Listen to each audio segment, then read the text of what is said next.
तो बहुत बहुत स्वागत है आप सभी का हमारे आज के सेशन में श्रीमद् भगवद गीता, जिसमें कि हम चर्चा कर रहे हैं श्रीमद् भगवद गीता के 14वें अध्याय को। और आज हम पढ़ने वाले हैं श्लोक संख्या 19। तो अभी तक आपने शब्दार्थों से श्लोकों को पढ़ने का अभ्यास कर लिया होगा और अब तक आपने इस अध्याय के 2 महत्वपूर्ण श्लोकों को भी याद कर लिया होगा। तो अब हम आगे बढ़ रहे हैं और इस श्लोक को हम सीधा श्लोक से ही पढ़ने का अब प्रयास करेंगे, क्योंकि पिछले 4 दिनों में हम लोग बहुत सारे श्लोकों को शब्दार्थों के साथ पढ़ चुके हैं। अगर फिर भी आपको पढ़ने में समस्या आती है तो आप अपने पास जो भगवद गीता यथारूप है आप उसमें शब्दार्थों से देख करके पढ़ सकते हैं। तो हम सीधा 3-3 शब्दों को बोलने का प्रयास करेंगे जिस प्रकार से श्लोक को पढ़ा जाता है। तो आप सभी कृपया अपने माइक्स को ऑन करके पीछे पीछे दोहराइएगा। नान्यं गुणेभ्यः कर्तारम् नान्यं गुणेभ्यः कर्तारम् यदा दृष्टानुपश्यति यदा दृष्टानुपश्यति गुणेभ्यश्च परं वेत्ति गुणेभ्यश्च परं वेत्ति मद्भावं सोऽधिगच्छति। मद्भावं सोऽधिगच्छति। बहुत सारे लोग नहीं बोल रहे हैं। नान्यं गुणेभ्यः कर्तारम् नान्यं गुणेभ्यः कर्तारम् यदा दृष्टानुपश्यति यदा दृष्टानुपश्यति गुणेभ्यश्च परं वेत्ति गुणेभ्यश्च परं वेत्ति मद्भावं सोऽधिगच्छति। मद्भावं सोऽधिगच्छति। तो ये है श्लोक संख्या 19, अध्याय 14, श्लोक संख्या 19। और इसके वर्ड मीनिंग्स को एक बार थोड़ा सा देखते हुए फटाफट हम इसके अनुवाद की ओर जाएंगे। तो यस, ना मतलब नहीं, अन्यम मतलब दूसरा, हाँ, गुणेभ्य गुणों के अतिरिक्त, कर्तारम कर्ता, यदा जब, दृष्टवा देखने वाला, अनुपश्यति ठीक से देखता है, गुणेभ्य गुणों से, बहुत सिंपल सा मीनिंग है, गुणों के अतिरिक्त कोई करता नहीं है अगर कोई देखे ठीक सही से तो। च तथा परम वेत्ति दिव्य, और वेत्ति मतलब जानता है, मत भावम मेरे दिव्य स्वभाव को, स वह अधिगच्छति प्राप्त होता है। अनुवाद है, जब कोई यह अच्छी तरह जान लेता है कि समस्त कार्यों में प्रकृति के तीनों गुणों के अतिरिक्त अन्य कोई कर्ता नहीं है, और जब वह परमेश्वर को जान लेता है तो इन 3 गुणों से परे हैं, तो वह मेरे दिव्य स्वभाव को प्राप्त होता है। तो यदि कोई अच्छी तरह इस बात को जान ले कि वास्तविकता में जो कर्ता है वे प्रकृति के तीनों गुण हैं, उसके अतिरिक्त कोई कर्ता नहीं है, और इस प्रकार से वे जो प्रकृति के 3 गुण हैं वह किसके द्वारा जो है चलाए जाते हैं, वह परमेश्वर के द्वारा जो है उन्हें कंट्रोल किया जाता है, नियंत्रित किया जाता है। तो इस प्रकार से और वो जो है वो तीनों गुणों से परे हैं, तो ऐसा व्यक्ति भगवान के दिव्य स्वभाव को प्राप्त करता है। इसको हम इस फोटो के माध्यम से बहुत ही अच्छे से समझ सकते हैं,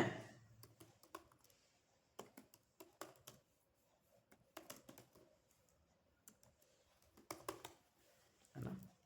जो ये वाला जो फोटो है बहुत ही सुंदर, इसमें इसे बहुत ही अच्छे से एक्सप्लेन किया गया है।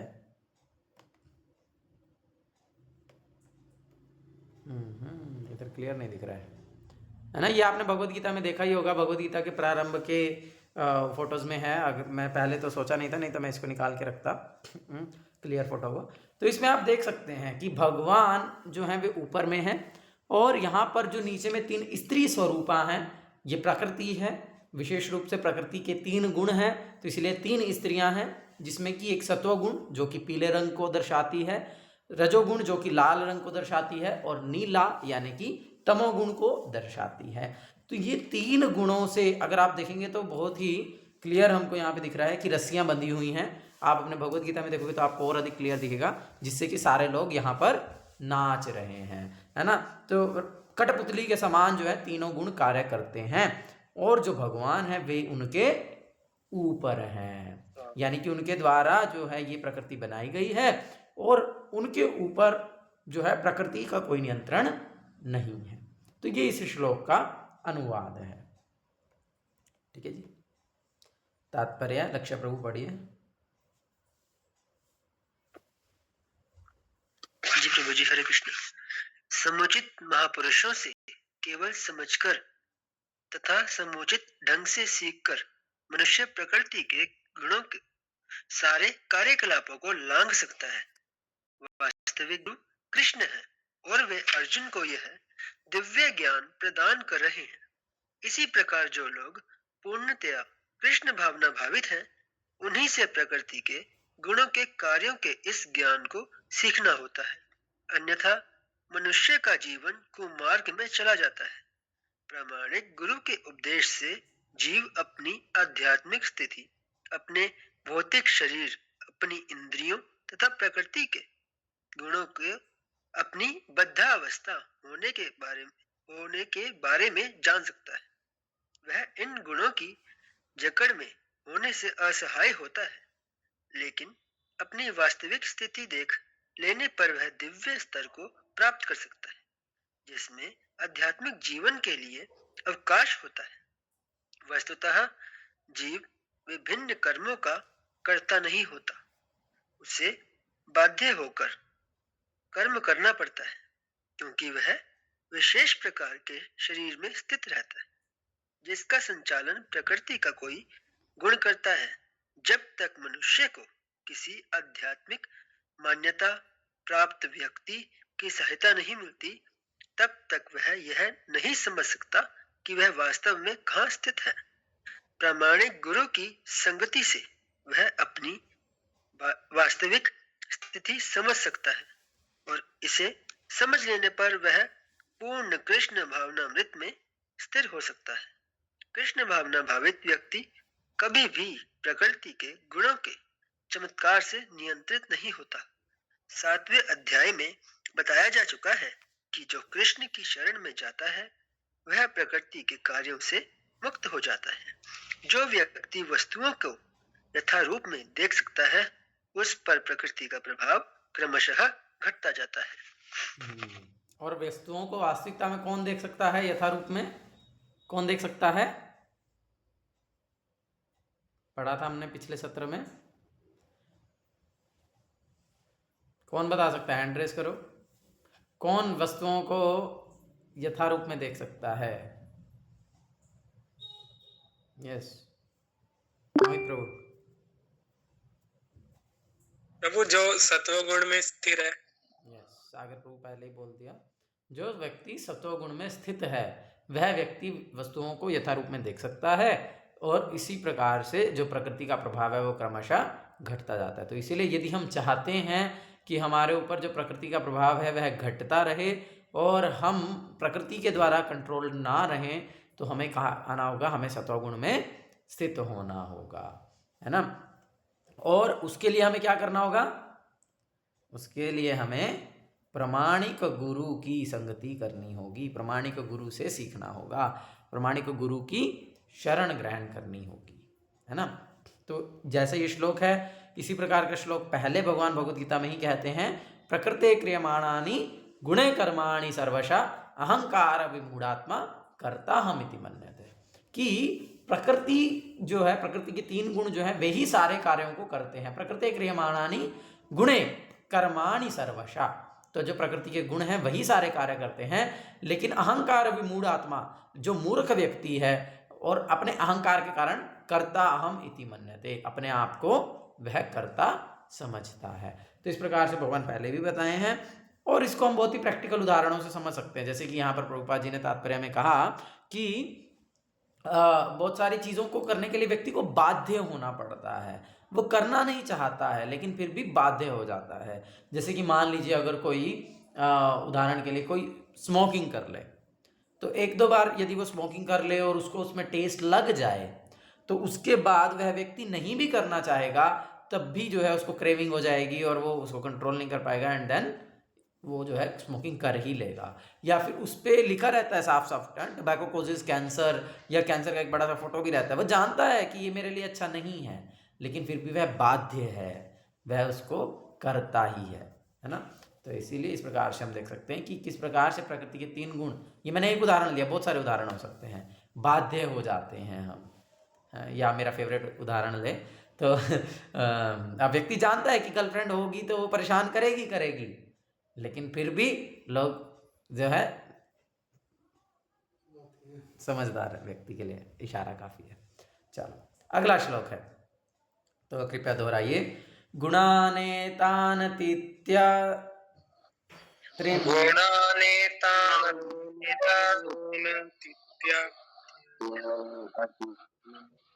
देहि देह समुद्भवान् देहि देह समुद्भवान् गुणान् एतान् अतीत्य त्रिन्। प्रभु इको हो रहा है बहुत। क्या हुआ? इको हो रहा है, आवाज आ रही है बहुत। माइक ऑन मत करो। गुणानेतान् अतीत्य त्रिन्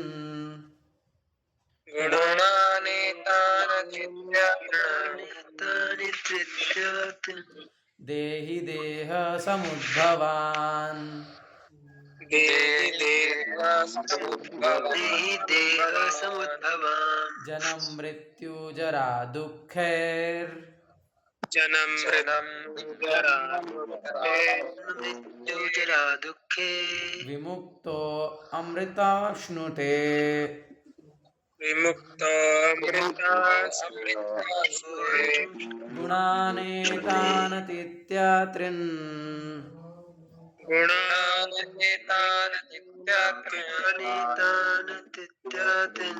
देहि देह समुद्भवान् देहि देह समुद्भवान्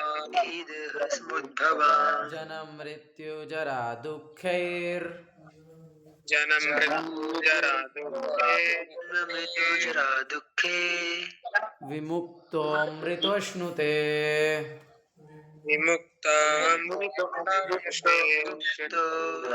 अश्नुते।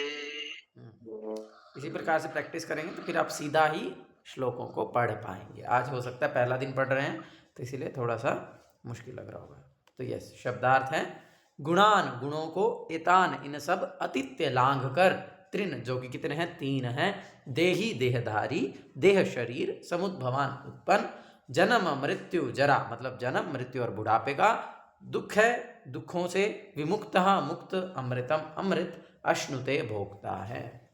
जब देहधारी जीव भौतिक शरीर से संबंध इन तीनों गुणों को लांघने में समर्थ होता है तो वह जन्म मृत्यु बुढ़ापा तथा उनके कष्टों से मुक्त हो सकता है और इसी जीवन में अमृत का भोग कर सकता है।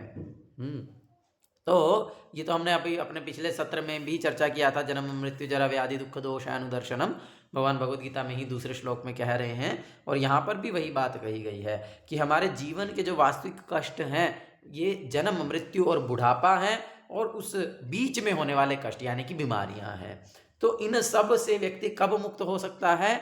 जब वह तीनों गुणों को लांघने में समर्थ हो जाएगा, तभी जो है व्यक्ति इन दुखों से मुक्त हो सकता है। और इन गुणों को लांघने के लिए व्यक्ति को क्या करना होगा? सबसे पहले सत्व गुण में स्थित होना होगा। और या फिर अगर हम, मुझे लगता है शायद वो आगे श्लोक आएगा तो इसीलिए मैं उसको अभी नहीं बोल रहा हूँ, वो आगे आएगा तो हम इसको उधर ही चर्चा करेंगे कि क्या करना है एक्चुअल में। सत्वगुण में तो आना है लेकिन उससे भी ऊपर जाना है, तो वो कैसे होगा वो आगे आएगा। तो तात्पर्य पढ़ेंगे मोहित प्रभु। हरे कृष्ण।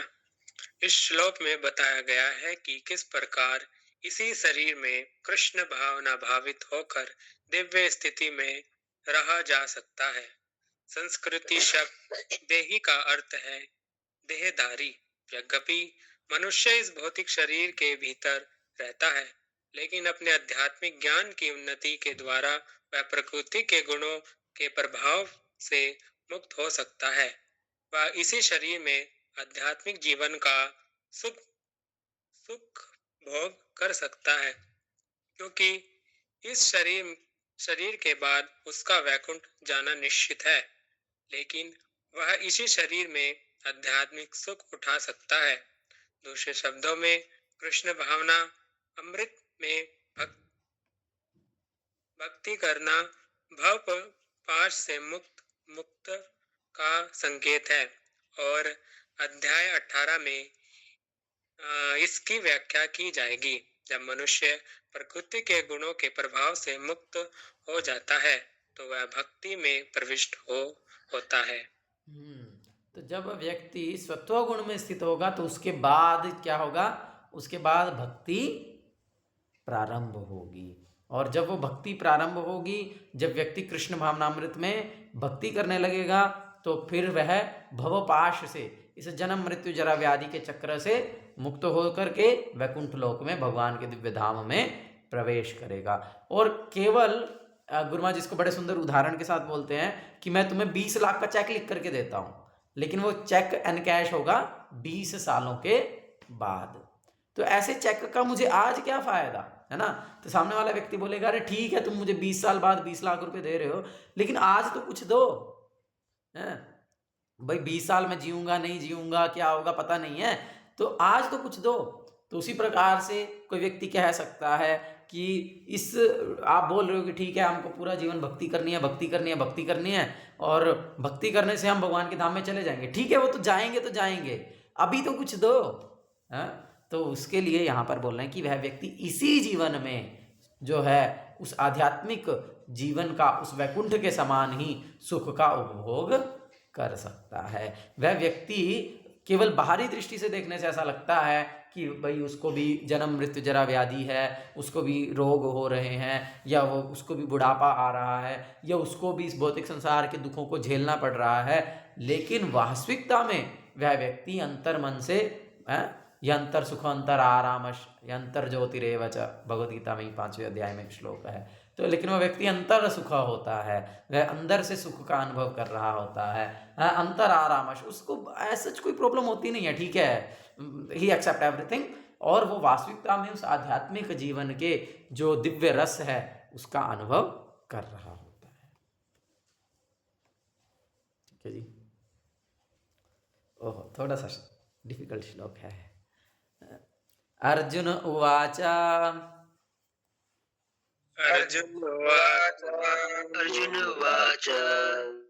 अगर आप इस श्लोक में देखेंगे तो ये अड़ा लिखा है ना, सब लोग इसको अड़ा पढ़ते हैं, लेकिन इसको आपको न पढ़ना है। जैसे न की मतलब आधा न, जिसको बिंदी बोलते हैं ना, तो इसको उस प्रकार से, मतलब अंगे है ये, ठीक है, कैली रंगे है ये, तो अंगे माने वो अड़गे ऐसा नहीं पढ़ना है, वो न है, इस प्रकार से पढ़ना है।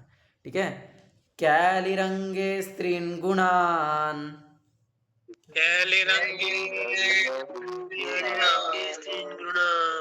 एतान् तीतो भवति प्रभो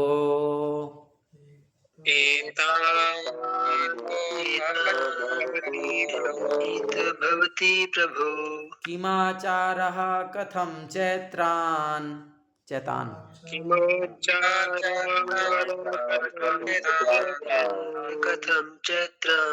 स्त्रीन् गुणान् तिवर्तते।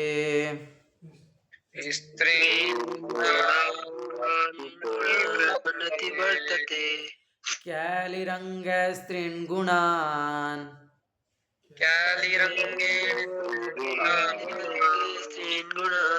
एतान् तीतो भवति प्रभो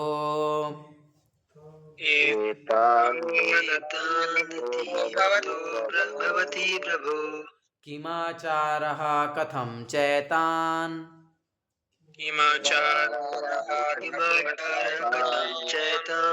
स्त्रीन् गुणान् तिवर्तते।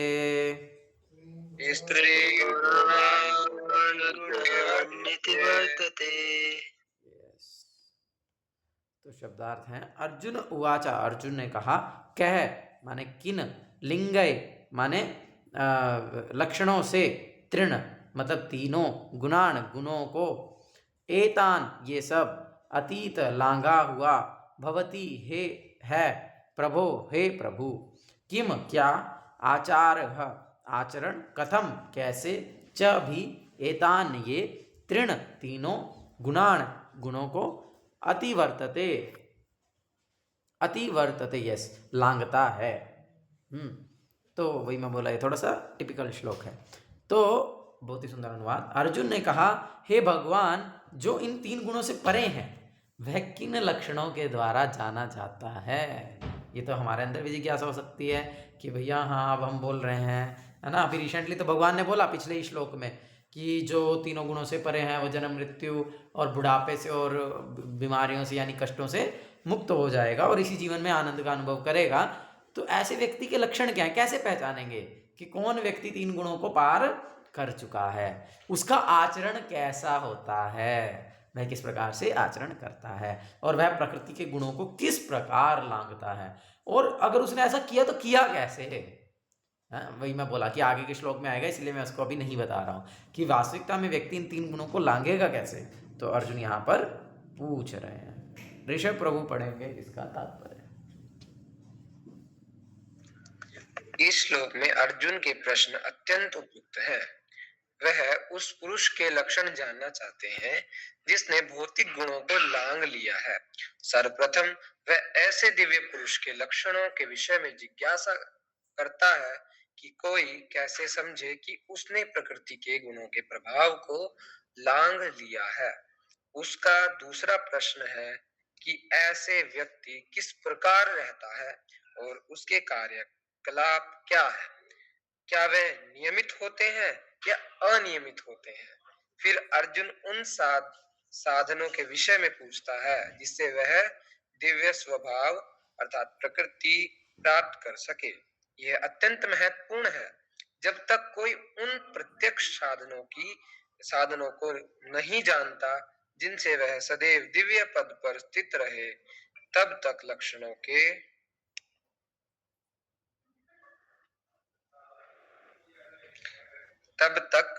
के दिखने का प्रश्न ही नहीं उठता। अतएव अर्जुन द्वारा पूछे गए ये सारे प्रश्न अत्यंत महत्वपूर्ण हैं और भगवान उनका उत्तर देते हैं। तो अब भगवान उत्तर दे रहे हैं। अरे 3 श्लोक एक साथ दे दिया, है ना, 4 श्लोक एक साथ दिया। तो फिर भगवान क्या बोल रहे हैं, अब बढ़िया एक्सरसाइज हो जाएगी सबकी। श्री भगवान उवाच, श्री भगवान उवाच,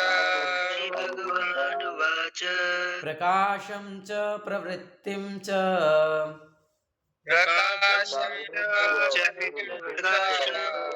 प्रवृत्ति च मोहमेव च पांडव,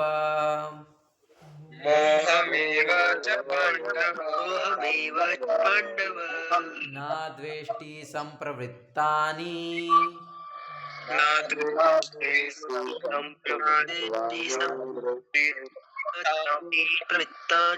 न निवृत्तानि कांक्षति।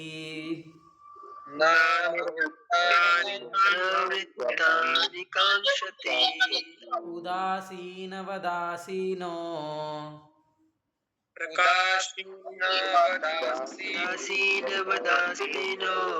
गुणैर्यो न विचाल्यते।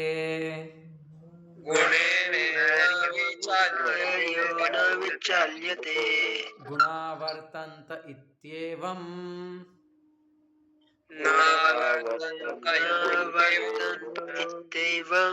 यो अवतिष्ठति नेङ्गते।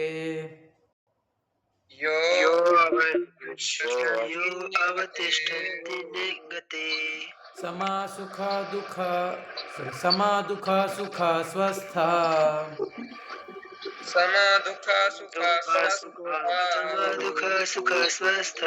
समलोष्टाशम कांचन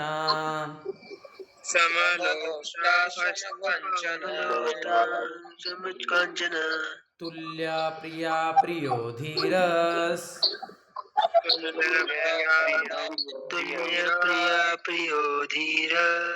तुल्या निंदात्म संस्तुति। तुल्यनिन्दात्मसंस्तुति मानपमानयोस्तुल्यस् मानपमानयोस्तुल्यस् तुल्यो मित्रारिपक्षयोः तुल्यो मित्रारिपक्षयोः सर्वारंभ परित्यागी सर्वारंभ परित्यागी गुणातीतः स उच्यते। गुणातीतः स उच्यते। कितने सुंदर श्लोक हैं और कितना सिंपल भाषा है। भगवान कितनी सरल शब्दों में बता दिए पूरा कि कौन व्यक्ति गुणातीत है, कौन गुणों को पार किया हुआ है, उसके क्या लक्षण है ना। एक बार फिर से सारे श्लोकों को पढ़ेंगे, फिर हम उसके अनुवादों को देखेंगे। यस, श्री भगवान उवाच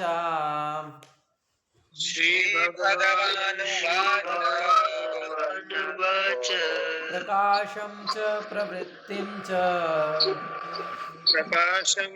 प्रवृत्ति च मोहमेव च पाण्डव मोहमेव च पाण्डव न द्वेष्टि सम्प्रवृत्तानि संप्रवृत्तानि न निवृत्तानि काङ्क्षति। संविदानि काङ्क्षति। उदासीनवदासीनो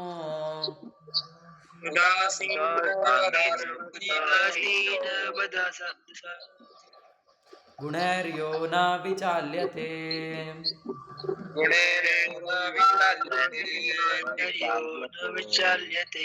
गुणा वर्तन्त इत्येवम्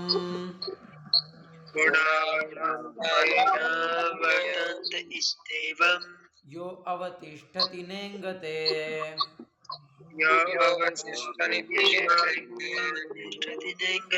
समदुःख सुख स्वस्थः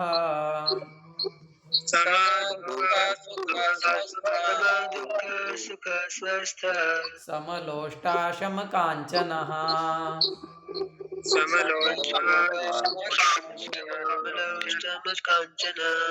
तुल्यप्रिया प्रियो धीरस्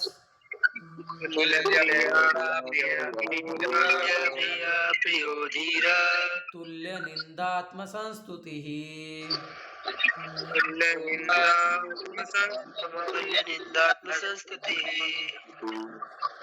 मानपमानयोस्तुल्यस्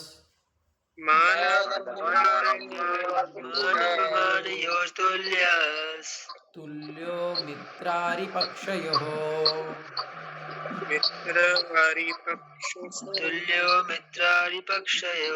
सर्वारंभ परित्यागी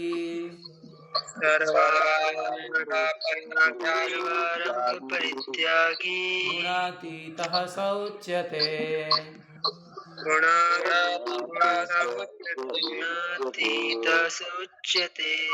चलिए अब इसका बड़ा सा अनुवाद हम एक एक श्लोक को धीरे धीरे चर्चा करेंगे। तो सबसे पहले क्या बोल रहे हैं, भगवान ने कहा, हे पांडुपुत्र, जो प्रकाश, आसक्ति तथा मोह के उपस्थित होने पर ना तो उनसे घृणा करता है और ना लुप्त हो जाने पर उनकी इच्छा करता है। ये पहला श्लोक है। देखो, प्रकाशम च प्रवृत्तिम च मोहमेव च पांडवा, तीन चीजों के बारे में भगवान ने बोला ना, प्रकाश, प्रवृत्ति और मोह। इन तीनों के होने पर ना द्वेष्टि संप्रवृत्तानि, होने पर उनसे द्वेष नहीं करता, और ना निवृत्तानि कांक्षति, और ना होने पर उनकी इच्छा नहीं करता है ना। किस किस चीज की? प्रकाश, आसक्ति और मोह। ठीक है। फिर उसके बाद जो भौतिक गुणों की उन समस्त प्रतिक्रियाओं से निश्चल तथा अविचल रहता है। देखो अगला श्लोक, निश्चल तथा अविचल रहता है। देखो, उदासीन वदासीनो गुणैर्यो न विचाल्यते, विचलित नहीं होता और उदासीन रहता है ना। गुणा वर्तन्त इत्येवं यो अवतिष्ठति नेंगते। इसका क्या अर्थ है कि उदासीन तथा दिव्य बना रहता है जो अपने आप में स्थित है और सुख तथा दुख को एक समान मानता है ना। समा सुखम दुखम स्वस्थः, सुख तथा दुख को एक बराबर मानता है। और सम लोष्टाशम कांचना, लोष्टाशम कांचना का क्या अर्थ है कि जो मिट्टी के ढेले, पत्थर और स्वर्ण के टुकड़े को समान दृष्टि से देखता है। सम, लोष्ट, शम और कांचना। लोष्ट माने मिट्टी का ढेर, लोष्ट शम माने पत्थर और कांचना माने स्वर्ण, सोना। तो इन तीनों को एक ही दृष्टि से देखता है। जो अनुकूल तथा प्रतिकूल के प्रति समान बना रहता है। देखो, तुल्य निंदात्म संस्तुति ही, चाहे कोई उसकी निंदा करे या फिर आत्म संस्तुति करे। आत्म संस्तुति का मतलब क्या है, उसकी प्रशंसा करे। तो दोनों में ही वह क्या रहता है, समान बना रहता है, अनुकूल और प्रतिकूल के समान बना रहता है। और धीर है यानी प्रशंसा और बुराई यानी मान तथा अपमान में समभाव रखता है, समान भाव रखता है। शत्रु तथा मित्र से एक जैसा, देखो, मान अपमान योस तुल्यस, मान और अपमान में एक जैसा रहता है। और मित्रारि पक्षयो, मित्र मतलब मित्र, दोस्त, और अरिपक्ष, अरिपक्ष का मतलब होता है दुश्मन, अरि, है ना। जैसे अर्जुन भी भगवान का नाम लेते हैं ना, अरिसूदना, है दुश्मनों का वध करने वाले या दुश्मनों के शत्रु। तो यहां पर भी अरिपक्षयो कि दोस्तों और दुश्मनों के लिए एक बराबर व्यवहार करने वाला। और जिसने सारे भौतिक कार्यों का परित्याग कर दिया है, ऐसे व्यक्ति को प्रकृति के गुणों से अतीत कहते हैं। तो बहुत सारे इसमें टॉपिक हैं, एक एक चीज बहुत डिटेल में चर्चा करने के योग्य है। और प्रभुपाद जी इसको तात्पर्य में एक्सप्लेन कर रहे हैं। तो हम यहाँ से पढ़ेंगे। अर्जुन ने भगवान कृष्ण से 3 प्रश्न पूछे और उन्होंने क्रमशः एक एक का उत्तर दिया। तीनों प्रश्नों का उत्तर दे रहे हैं यहाँ पर भगवान। तो क्या क्या प्रश्न पूछा है, देखो क्या क्या प्रश्न पूछा है। पहला प्रश्न है कि भैया 3 गुणों से जो परे हैं उसके लक्षण क्या है। दूसरा प्रश्न पूछा है उसका आचरण कैसा है। जो व्यक्ति 3 गुणों से मुक्त है, पहली बात तो उसके लक्षण क्या है, दूसरी बात फिर वो आचरण कैसे करता है, और तीसरी बात उसने इनको लांघा कैसे है ना। तो उसके लक्षण और उसका आचरण यहां पर बताया गया है। क्या लक्षण है कि वह प्रकाश, आसक्ति तथा मोह के उपस्थित होने पर भी ना तो उनसे घृणा करता है और ना ही लुप्त हो जाने पर उनकी इच्छा रखता है। जो भौतिक गुणों की इन समस्त क्रियाओं से निश्चल और अविचल रहता है और यह जानकर कि केवल गुण ही क्रियाशील हैं, उदासीन तथा दिव्य बना रहता है। जो अपने आप में स्थित है, अब यहां पर आ रहे हैं आचरण की बात, कि वह क्या करता है, सुख तथा दुख को एक समान मानता है, मिट्टी के ढेले, पत्थर और स्वर्ण के टुकड़े को समान दृष्टि से देखता है, जो अनुकूल और प्रतिकूल के प्रति समान भाव रखता है, धीर है, प्रशंसा तथा बुराई, मान तथा अपमान में समभाव रखता है, शत्रु तथा मित्रता के साथ भी समान व्यवहार रखता है, और जिसने सारे भौतिक कार्यों का परित्याग कर दिया है, वह कोई भी भौतिक कार्य नहीं करता। तो इस प्रकार से जो है वह ऐसा व्यक्ति आचरण करता है। तो इन श्लोकों में कृष्ण पहले यह संकेत करते हैं कि जो व्यक्ति दिव्य पद पर स्थित है, वह ना तो किसी से ईर्ष्या करता है और ना किसी वस्तु के लिए ललायित रहता है। जब कोई जीव इस संसार में भौतिक शरीर से युक्त होकर रहता है, तो यह समझना चाहिए कि वह प्रकृति के तीनों गुणों में से किसी एक के वश में है। जब वह इस शरीर से बाहर हो जाता है, तो वह प्रकृति के गुणों से छूट जाता है। लेकिन जब तक वह शरीर से बाहर नहीं आ जाता, तब तक उसे उदासीन रहना चाहिए। उसे भगवान की भक्ति में लग जाना चाहिए, जिससे भौतिक देह से उसका ममत्व स्वतः विस्मृत हो जाए। भौतिक देह से ममत्व का मतलब क्या है कि ये मैं हूं।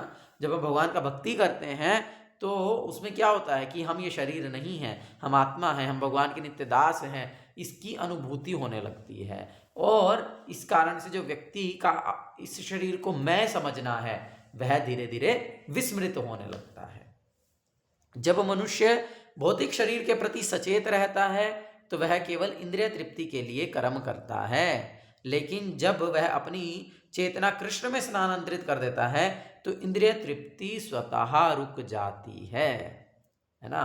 तो इसीलिए जब तक व्यक्ति के मन में कृष्ण भावनामृत का या इस प्रकार का कोई विचार नहीं होता, या हम दूसरे शब्दों में कहें कि शरीर से उसका ममत्व होता है, तो वह केवल और केवल शरीर को तुष्ट करने का प्रयास करता है। वह केवल अपनी आँखों को जो वो देखना चाहती हैं, नाक को जो वह सूंघना चाहती है, जीभ को जो वह खाना चाहती है, उसे देते रहते हैं और उसकी कॉन्सिक्वेंसेस को नहीं सोचते हैं, है ना। जैसे कि मैथुन क्रिया है जिसमें विशेष रूप से हस्त मैथुन है, सब लोग जानते हैं कि भैया उससे कितना नुकसान होने वाला है। वीर्य का स्खलन होने से व्यक्ति का अपने कितना खून बह जाएगा, है ना।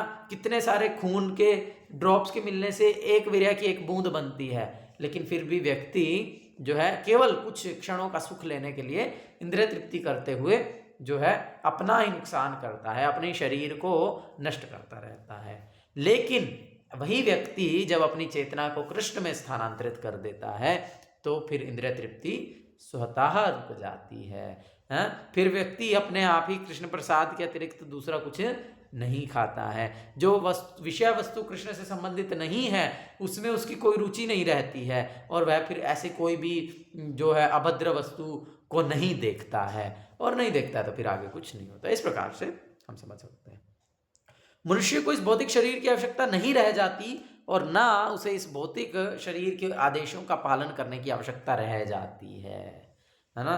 तो जो आहार निद्रा भय मैथुन जो कि इस शरीर की आवश्यकताएं हैं, हमें इसे देना ही होगा। लेकिन यदि वह व्यक्ति तीनों गुणों से परे हो जाएगा तो फिर उसे शरीर के आदेशों को पालन करने की आवश्यकता नहीं है। हाँ, फिर उसे ज़रूरत नहीं है कि भाई उसको 3 टाइम खाना ही पड़ेगा, है ना, या फिर उसको जो है सेक्स लाइफ में एंगेज होना ही होगा, या अन्य सारी इंद्रियों को जो है उसकी आवश्यकताओं को उसे पूर्ति करने की आवश्यकता नहीं रह जाती। और हमारे आचार्य षड गोस्वामी, वृंदावन के षड गोस्वामियों के आचरण से हम देख भी सकते हैं कि किस प्रकार से वे जो है पूरा पूरा दिन केवल जप करने में, भजन करने में और शास्त्रों का गहन अध्ययन करने में बिताया करते थे। और केवल कुछ गोस्वामी तो केवल 2-3 दिन में एक बार थोड़ा सा छाछ क्या होता है, वो तो पानी होता है, छाछ पी करके और थोड़े से उबले हुए चने खा करके रहा करते थे। तो पूर्ण रूप से शरीर के आदेशों को वो पालन नहीं करते थे, है ना। और इसी प्रकार से जैसे नामाचार्य श्री हरिदास ठाकुर एक ही स्थान पर बैठ करके 22 घंटे हर रोज नाम जप किया करते थे। तो इस प्रकार से जो है वे भौतिक शरीर की आवश्यकताएं फिर नहीं रह जाती, और ऐसे व्यक्ति को भौतिक शरीर के आदेशों का पालन करना की भी कोई आवश्यकता नहीं होती। शरीर के भौतिक गुण कार्य करेंगे, लेकिन आत्मा ऐसे कार्यों से पृथक रहेगा। वह किस तरह पृथक होता है? वह ना तो शरीर का भोग करना चाहता है और ना उससे बाहर जाना चाहता है। ऐसा नहीं कि व्यक्ति अब मुक्त हो गया तो वो सोचता है बस मैं कैसे शरीर से निकल जाऊं, ऐसा नहीं है। वो बाहर भी नहीं जाना चाहता, वो शरीर में ही रहता है, लेकिन शरीर में रहते हुए उस शरीर का भोग नहीं करता है। यदि हम अपनी आंखों के माध्यम से ऐसा कुछ देख रहे हैं जो कृष्ण से संबंधित नहीं है, तो वास्तविकता में अपनी आंखों का भोग कर रहे हैं। हम अपने कानों से ऐसा कुछ सुन रहे हैं जो कि कृष्ण से संबंधित विषय नहीं है, तो हम अपने कानों का भोग कर रहे हैं। इस प्रकार से हम अपनी जिह्वा का, वाच शक्ति का, जननेंद्रियों का हम भोग करते हैं। लेकिन ऐसा व्यक्ति जो तीनों गुणों को पार कर चुका है वह शरीर का भोग नहीं करता। वह केवल उस शरीर का उपयोग करता है कृष्ण की सेवा के लिए। ऐसा भी नहीं है कि वो निष्क्रिय हो जाता है, कुछ भी नहीं करता और बस पड़ा रहता है या बस मर जाना चाहता है, ऐसा भी नहीं है। वह सदैव जो है क्रियाशील रहता है, वह सदैव कृष्ण की सेवा के लिए, कृष्ण के कार्यों के लिए सदैव वह क्रियाशील रहता है, एक्टिव रहता है। इस प्रकार दिव्य पद पर स्थित भक्त स्वयमेव मुक्त हो जाता है। उसे प्रकृति के गुणों के प्रभाव से मुक्त होने के लिए किसी प्रयास की कोई आवश्यकता नहीं रह जाती। अगला प्रश्न दिव्य पद पर आसीन व्यक्ति के व्यवहार के संबंध में है। भौतिक पद पर स्थित व्यक्ति शरीर को मिलने वाले तथाकथित मान तथा अपमान से प्रभावित होता है, लेकिन दिव्य पद पर आसीन व्यक्ति कभी ऐसे मिथ्या मान तथा अपमान से प्रभावित नहीं होता। प्रभुपाद अपने लेक्चर में भी बड़े सुंदर इसको एक्सप्लेन करते हैं कि जब आप समझ लेंगे कि आप शरीर नहीं हैं, आप आत्मा हैं, और फिर कोई आपके शरीर को करे, अरे तुम तो छोटे से हो, अरे तुम तो काले हो, अरे तुम्हें तो चश्मा लगा है, अरे क्या तुम्हारा तो नाक टेढ़ी है, तुम्हारे तो कान ऊपर नीचे हैं, उससे मुझे क्या ही फर्क पड़ने वाला है, क्योंकि मैं तो वो शरीर नहीं हूँ, है ना। तो इस प्रकार से जब व्यक्ति तीनों गुणों को पार करके अपने स्वरूप में स्थित हो जाता है और इस बात को समझ लेता है कि मैं शरीर नहीं हूँ, मैं आत्मा हूँ, तो फिर वह देखेगा कि जो भी मान तथा अपमान है, कोई आपकी प्रशंसा कर रहा है या आपकी निंदा कर रहा है, आपका अपमान कर रहा है, वह तो शरीर का है। अरे तुम्हारे पास गाड़ी नहीं है, अरे क्या तुम खटारा बाइक चलाते हो, तो ये किसके विषय में है? वो बाइक कौन चलाता है? अरे वो तो शरीर चलाता है। अरे वो गाड़ी कौन चलाता है? वो तो शरीर चलाता है। या प्रभु जी आप तो बड़ी अच्छी कुकिंग करते हैं, अरे कुकिंग क्या आत्मा कुकिंग करती है क्या? है? या कोई भी कार्य है, तो कोई मान हो या अपमान हो, वह व्यक्ति उससे प्रभावित नहीं होता है ना। वह व्यक्ति समभाव रहता है। वह, लेकिन एक साधारण व्यक्ति को देखा जाए, एक भौतिक पद पर आसीन व्यक्ति को देखा जाए, एक ऐसे व्यक्ति को देखा जाए जो अपने आप को शरीर मानता है, या प्रभुपाद जी की भाषा में शरीर का ममत्व है, जिसमें उसको कोई कुछ बोल दे, अरे तुम्हारे बाल बिखरे हुए हैं, तो इमीडिएटली भैया बंदों को बुला लेगा, तेरे को मिलते हैं, अकेले में मिलते हैं, देखते हैं भाई तू क्या कर लेगा, है।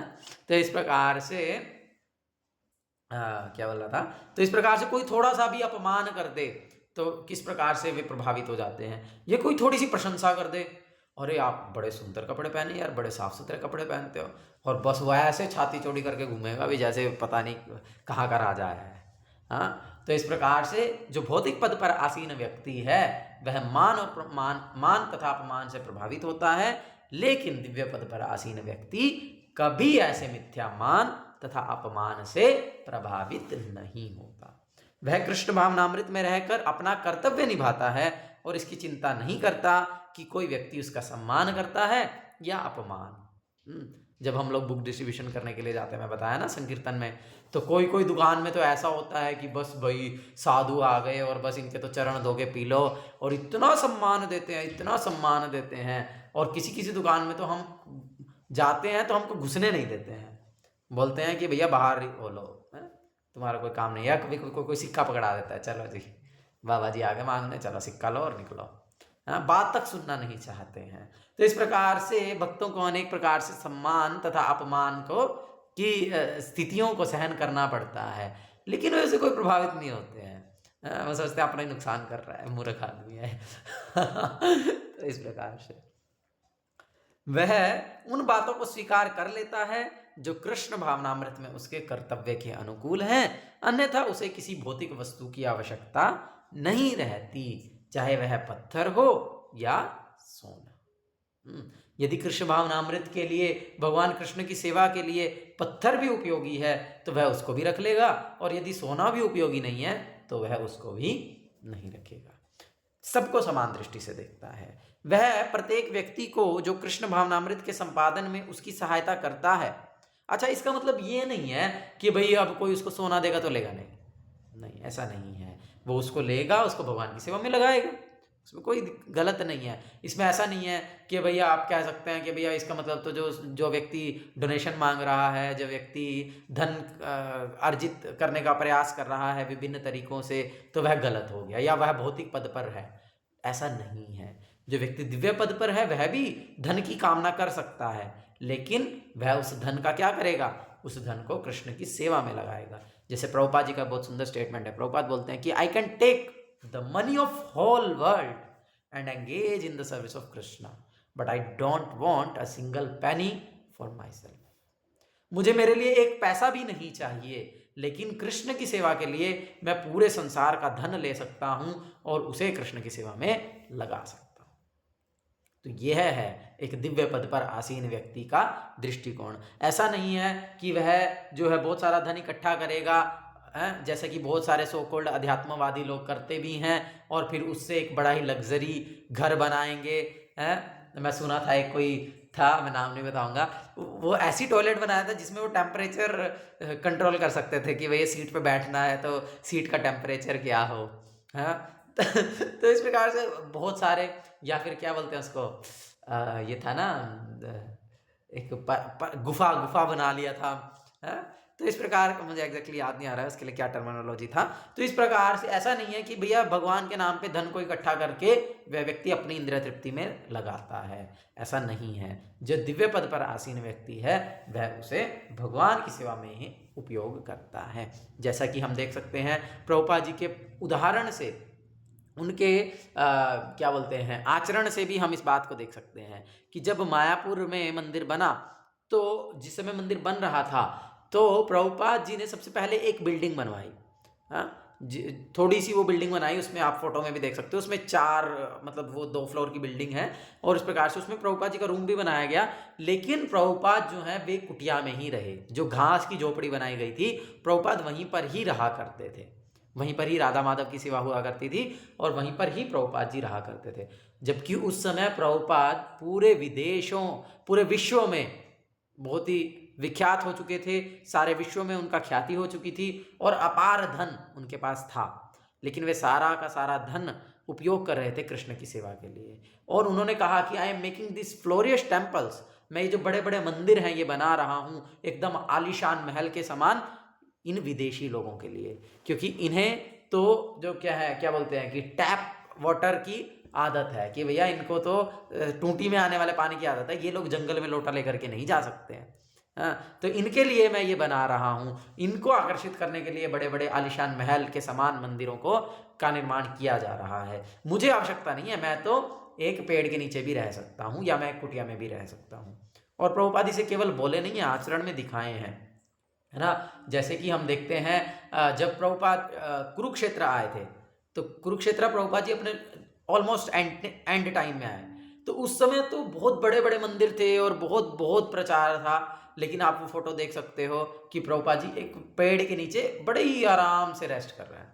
तो ऐसा नहीं है कि भैया मैं तो अब कई हजार लोगों का गुरु हूँ, तो अब भाई मेरे लिए 5 स्टार होटल बुक करो पहले हैं और भैया बड़ा अरेंजमेंट करो तब मैं आऊँगा और तब मैं रुकूंगा। तो ऐसा नहीं है ना। तो ये इसका वास्तविक अर्थ है, तो वो समझना चाहिए कि वह किस प्रकार से सोने को पत्थर या मिट्टी के ढेले के समान समझता है, क्योंकि वह उसे अपनी इंद्रिय तृप्ति में प्रयोग नहीं करता, वह उसे कृष्ण की सेवा के लिए उपयोग करता है। वह प्रत्येक व्यक्ति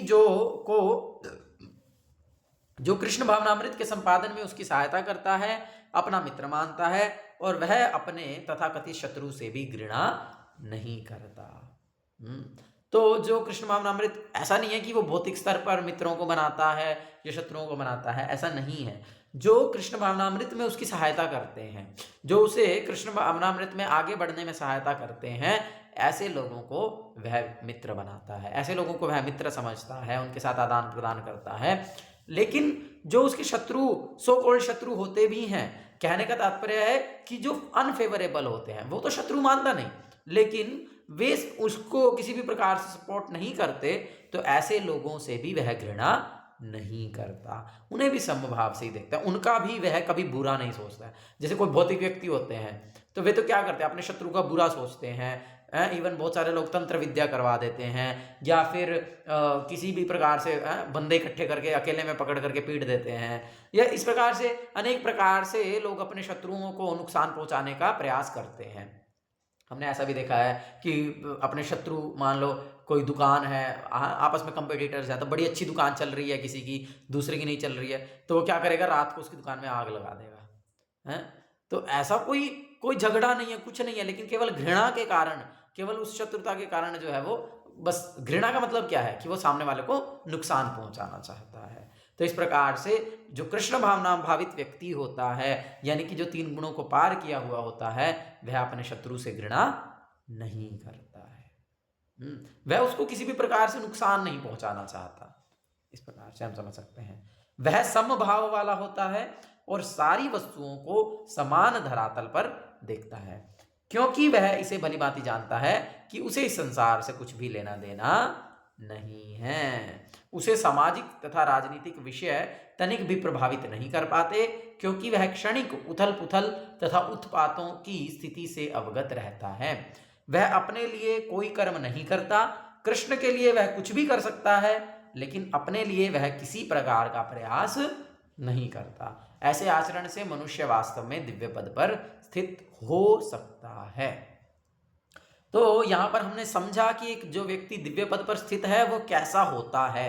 हम तो नहीं है, तो हम क्यों पढ़ रहे हैं? तो एक बात तो समझने के लिए कि कौन व्यक्ति ऐसे दिव्य पद पर स्थित है, और दूसरी बात है हम उस दिव्य पद पर आने के लिए क्या करें, क्या प्रयास करें, वो है। तो इसीलिए इन चीज़ों को क्या क्या हम एक बार रिवाइज करते हैं, बहुत ही महत्वपूर्ण है। सबसे पहले तो है कि सबसे पहले है मान तथा अपमान से प्रभावित नहीं होना। दूसरी बात है सोना हो, पत्थर हो या मिट्टी का ढेला हो, उनको एक समान समझना, मतलब भगवान की सेवा के लिए स्वीकार करना। उसके बाद मित्र वही है जो कृष्ण भावनामृत में सहायता करता है, और शत्रु भी अगर कोई है तो उससे घृणा नहीं करना है, उसको नुकसान पहुंचाने की भावना को नहीं रखना है। सबके प्रति समभाव रखना है, समझना है कि संसार से कुछ लेना देना नहीं है, और इस प्रकार से जो है हर कार्य कृष्ण के लिए करना है और कृष्ण के अतिरिक्त कोई कार्य नहीं करना है। तो यदि हम दिव्य पद पर स्थित होना चाहते हैं तो हमें इन्हें अपने आचरण में लाने का प्रयास करना होगा, हमें इन्हें अपने आचरण में पालन करने का प्रयास करना होगा। तो जैसे जैसे हम पालन करेंगे वैसे वैसे हम भी दिव्य पद पर स्थित होते जाएंगे या कृष्ण भावनामृत में प्रगति करेंगे। अब अगले श्लोक में भगवान बता रहे हैं कि तीसरे प्रश्न का उत्तर, हाँ, कि कैसे इन 3 गुणों को पार किया जाएगा। तो ठीक है, वैसे तो समय हो गया है, तो क्या चाहते हैं, इसको कल पढ़ें या अभी पढ़ा जाए? 3 ही श्लोक बचे हैं, 26, 27, 28, ये चैप्टर क्लोज हो जाएगा। जी प्रभु, पूरा कर दो। तात्पर्य बहुत बड़े बड़े हैं। ठीक है, हम इसको कल ही लेंगे। अरे ये क्या कर दिया, ये बीच में पूरा बोल्ड कर दिया। तात्पर्य के बाद इसमें 28 तक है ना, 2 श्लोक है। चलो तो ठीक है, इसको फिर हम फटाफट खत्म ही करते हैं। बड़ा ही सुंदर श्लोक है, इंपॉर्टेंट श्लोक है, इसको आपको याद भी करना है। 14वें अध्याय का 3रा श्लोक आ गया याद करने वाला, तो कृपया दोहराइए। माम चयो अव्यभिचारेण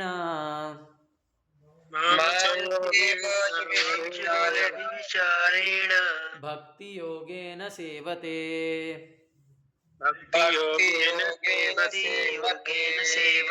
सगुणान् समतीत्य एतान्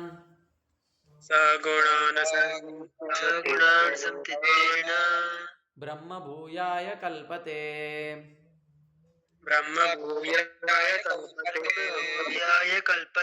मां च यो अव्यभिचारेण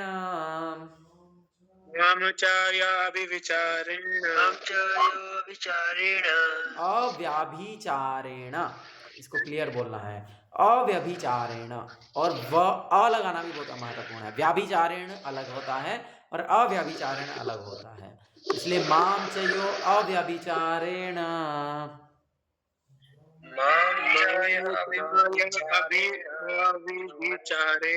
अभिविचारेण नहीं या अभिचारेण नहीं, अव्यभिचारेण, अव्यभिचारेण। मां च यो अव्यभिचारेण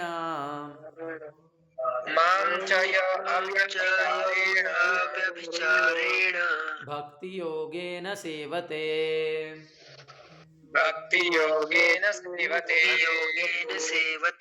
सगुणान् समतीत्य एतान्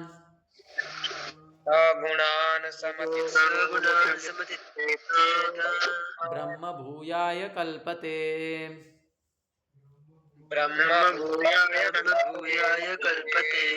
यस, तो क्योंकि ये श्लोक बहुत ही महत्वपूर्ण भी है, एट द सेम टाइम इसकी बहुत सारी एक्सप्लेनेशन हो सकती है, तो हम इसको कल ही चर्चा करेंगे, नहीं तो मेरे को शॉर्ट में इसको करना पड़ेगा। तो कोई बात नहीं, हम कल इसको डिटेल में चर्चा करेंगे, केवल इसका मीनिंग पढ़ते हैं, और ताकि आप लोग इस श्लोक को याद कर पाओ। तो जो समस्त परिस्थितियों में अविचलित भाव से पूर्ण भक्ति में प्रवृत्त होता है वह तुरंत ही प्रकृति के गुणों को लांघ जाता है और इस प्रकार ब्रह्म के स्तर तक पहुंच जाता है।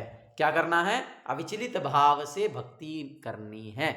ठीक है, बाकी की जो डिस्कशन है वो हम कल के सेशन में करेंगे, तो इसीलिए इस श्लोक को सब लोग याद कीजिए और कल को फिर हम सेशन से पहले सबसे श्लोक को सुनेंगे।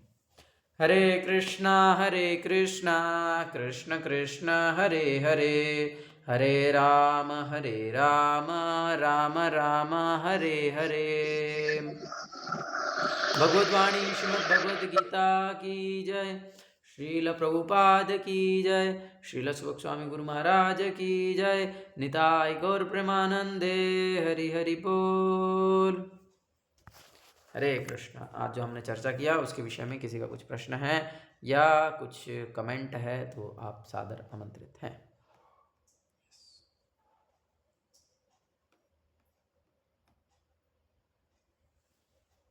ठीक है, किसी का कोई प्रश्न नहीं है तो हम ऐड करते हैं।